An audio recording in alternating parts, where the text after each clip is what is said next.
In today's video, we're going to talk about how to find research for your upcoming paper. My name is Judith Girardi, and I'm one of the librarians at Evergreen Valley College.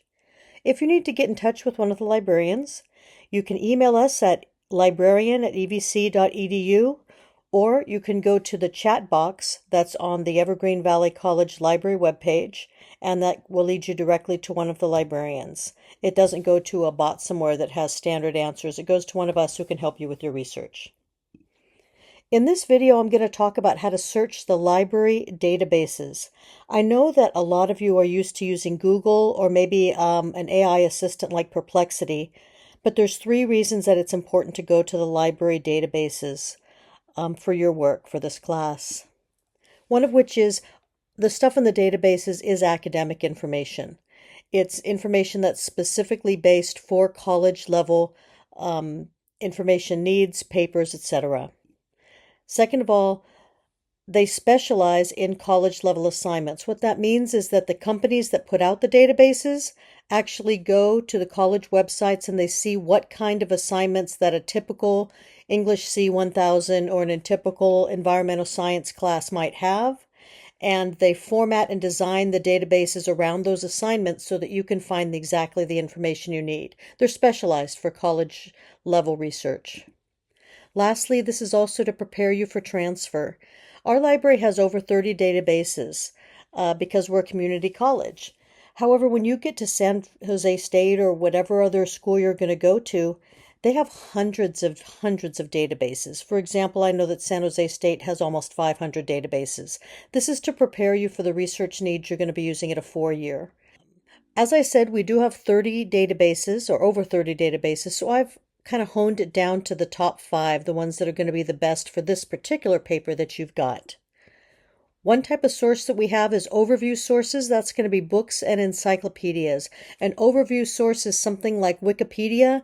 When you're first beginning to get an idea about a topic, you're not quite sure about a lot of it, but you start looking it up.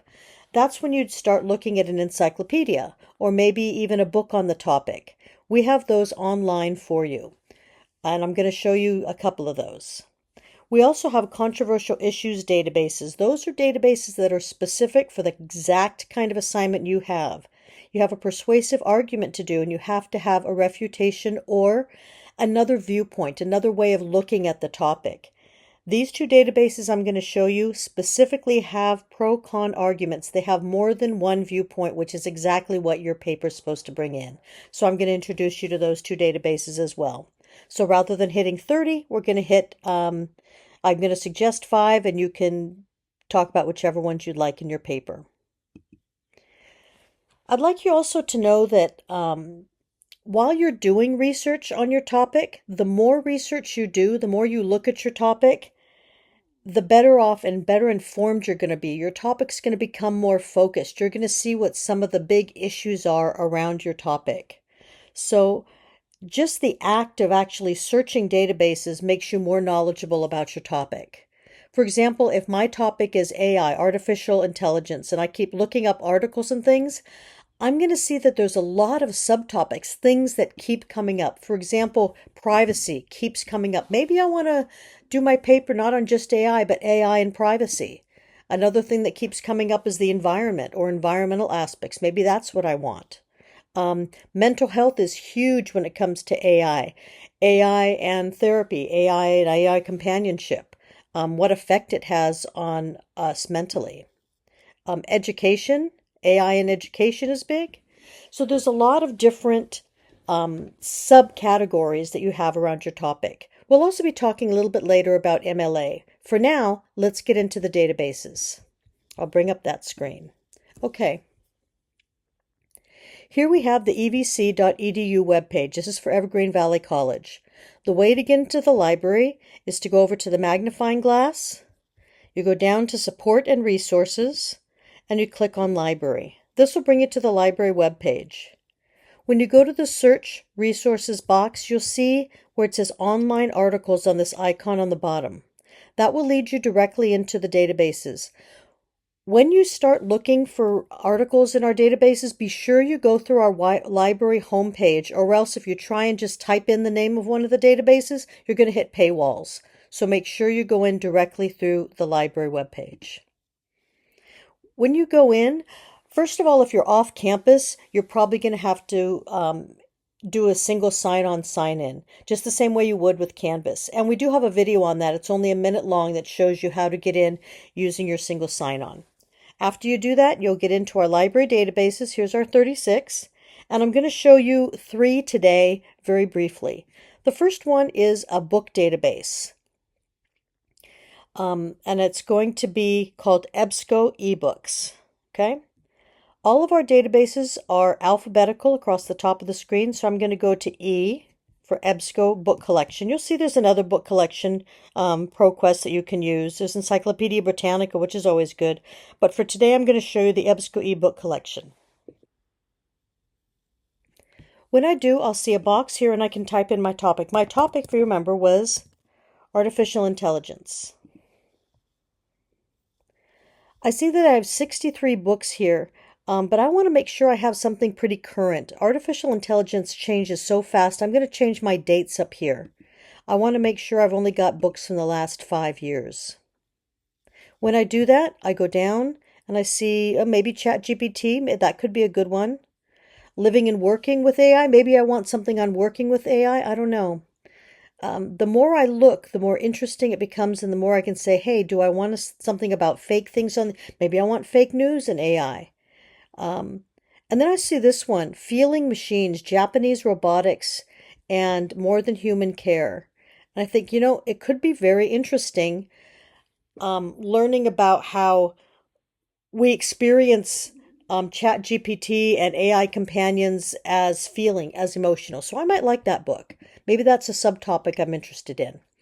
I look at my book, I find it, and the book itself will come up.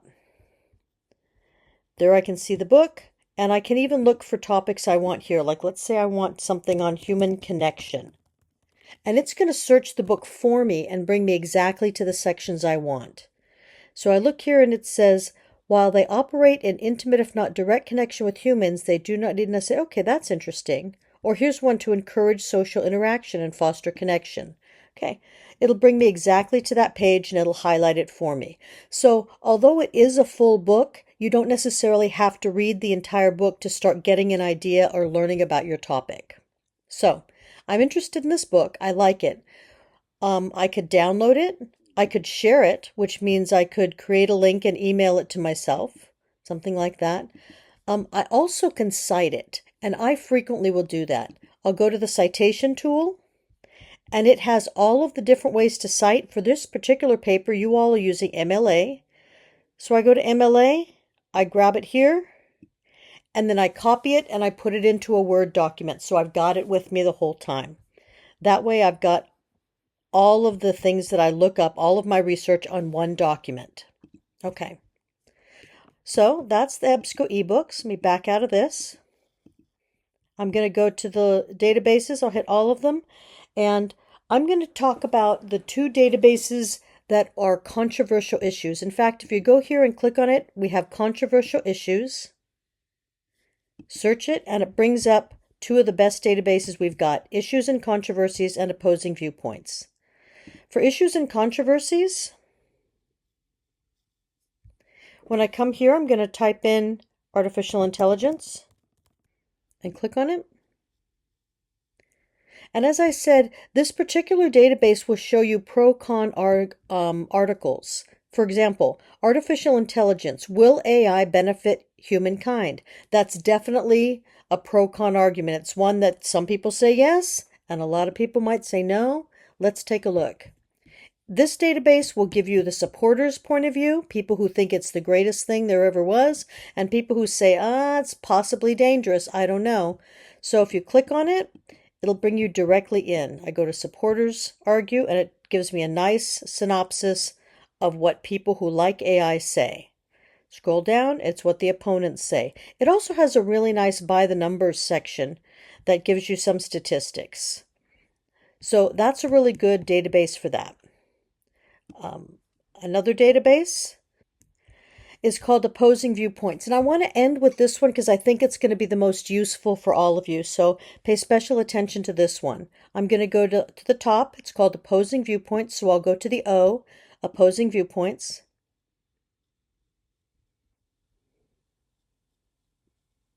And for this one, I could type in artificial intelligence up here if I wanted to. I could certainly do that, and I'll do that in a minute to show you. But if you're not sure of your topic yet, you don't know what you want to write about, it has a really nice Browse Issues section here. And on the first page, it has all of the updated things. So updated things on prisons. Maybe you're interested in what's happening with pollution or food insecurity or cancel culture. It has a lot of them. There's over, if you look at the bottom, 490 issues. But these are the ones that have been updated most recently. And take a look at this, Artificial Intelligence and Mental Health, my particular topic. This database will give you an overview just like an encyclopedia would. What are the main ideas? What are the technological models? What's basically happening in terms of AI intelligence and mental health? Okay. Not only that, but if you scroll down, it's going to separate out, instead of just giving you a list, all the different types of sources. So there's 30 journal articles, there's websites, there's audio podcasts, there's videos, etc. For this database, I would suggest always going to the viewpoints first. Because your assignment involves having a refutation or an alternative point of view coming in, go to the viewpoints section. And here we see a lot of different points of view. Here's one on The Therapist Will See You Now for AI. Here, this one's saying teens are increasingly turning to AI companions. It could be harmful. So this one says it could be harmful. This one here says the AI therapist can see you now. Can chatbots really improve your mental health? So that's possibly a positive one. Like this one, it changed my inner world. So you see different points of view. Okay, I'm going to pick one. Let's see, maybe I'll pick this one here, AI companions. And as I go down and look at the article, I think, yeah, I think this is the right article for me. I can send it to myself by email or I can save it to my Google Drive. Once again, I can also cite it. I make sure it's on MLA instead of any of the others. I grab it and I copy it and then I put it into my Word document or my Google Docs. Okay, so that's an easy way to do a citation. Okay, so those are 3 of our best databases for this particular assignment. I just have 1 or 2 short things to show you now. I just showed you how to find the MLA citation for any kind of a source that you like. I'd like you to know that we also at the library have a 2-page document that front and back that is on MLA citation. It looks like this. Usually it's blue. Okay.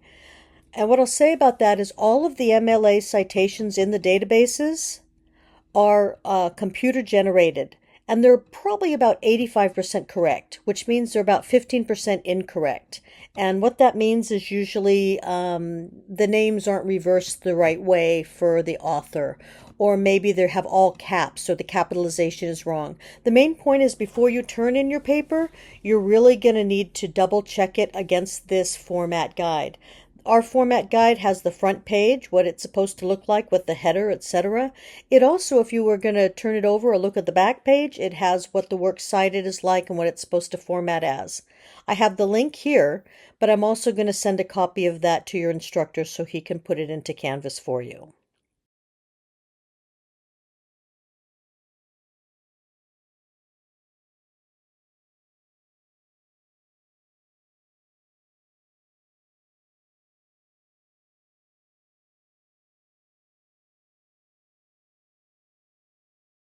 That's where we were today. These were the best sources if you want to have a nice reminder of what the best sources are for this paper. I'll also say that Google Scholar is a very good source as well. You can just go into Google and type in Google Scholar. Great sources. Problem is they're usually behind a paywall and they're not always accessible. So be sure if you go into our library databases to go through the library. Okay, thanks for coming today and for listening in.